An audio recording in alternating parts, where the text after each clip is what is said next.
Did you know that paying with a credit card actually feels less painful and makes you spend more? It's true. When you swipe your card or tap your phone, your brain doesn't feel the loss the same way it does with cash. Studies show that when you hand over physical cash, your brain activates pain centers, like you're losing something important. That tiny difference in how you pay, it could be the reason you're overspending without even noticing. And it's not just a theory. MIT researchers ran a real experiment to prove it. In this video, I'll show you how your brain reacts to different payment methods, why companies take advantage of it, and how you can fight back. If you've ever said, "I didn't think I spent that much," this is exactly what's been happening behind the scenes. There's this strange thing that happens when you pay with cash. You feel it. Handing over actual money activates the same part of your brain that responds to pain. Literally. Scientists call this the pain of paying, and it's your mind's natural alarm system against unnecessary spending. It's like a built-in budgeting app, just way older and far more emotional. But the moment you remove that friction by using a card or a phone tap, your brain doesn't register the cost in the same way. And that's exactly what companies want. But don't just take my word for it. MIT researchers actually tested this with real people and real money. What they found was shocking. When you pay with cash, something interesting happens in your brain. You feel it. Handing over physical money activates the same part of your brain that responds to real pain, like burning your hand or getting a paper cut. It's called the insula, and it lights up when you experience loss. This is your brain's natural defense system. It's trying to protect you from spending too much. But when you use a credit card, that pain signal is much weaker, almost invisible. Swiping a card feels smooth, clean, effortless, and that changes everything. In one MIT study, people were asked to bid on basketball tickets. Same product, same people, just different payment methods. Those paying with cash offered around $28 on average. But those using credit cards, they were willing to pay up to $60 for the exact same tickets.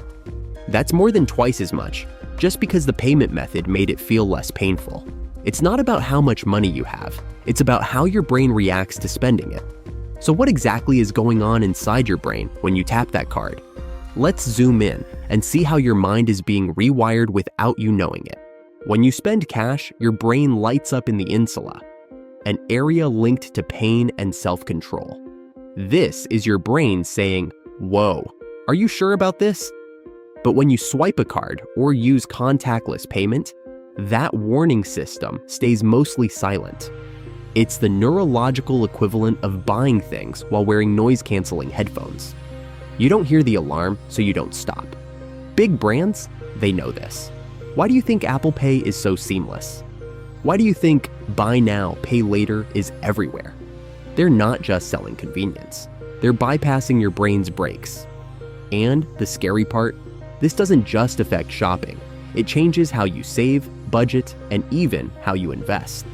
Let's connect the dots. When spending feels painless, guess what happens? You spend more, a lot more.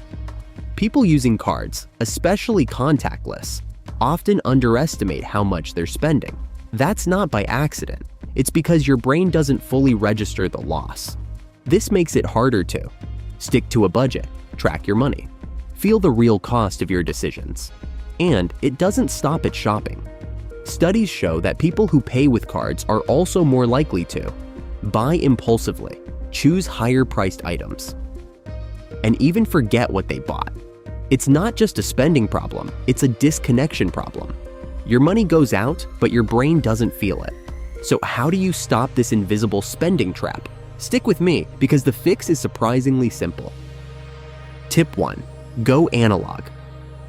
Once a week, make at least one full day a week where you only use cash. You'll instantly become more aware of your spending. Tip 2. Set up instant alerts. Every time you spend with a card, get a notification. This adds friction back into a system designed to remove it. Tip 3. Wait before you buy. Use a 24-hour rule for non-essentials. Delay dulls the dopamine hit and brings logic back into the equation. These aren't just tips, they're brain hacks. You're not trying to be perfect, you're trying to be aware. Because in a world designed to make spending feel painless, the real power is learning to feel again.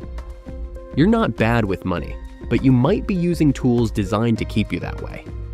The more abstract the payment, the more disconnected you become from your financial reality, and that's exactly what makes you vulnerable. So the next time you tap your phone or swipe your card, ask yourself, do I really want this? Or does it just not hurt enough to stop me? Comment below, have you ever looked at your statement and been shocked at how much you spent? Let's talk. Like the video if you've learned something new. And if you want to stop being a dumb investor, hit that subscribe button. See you in the next video.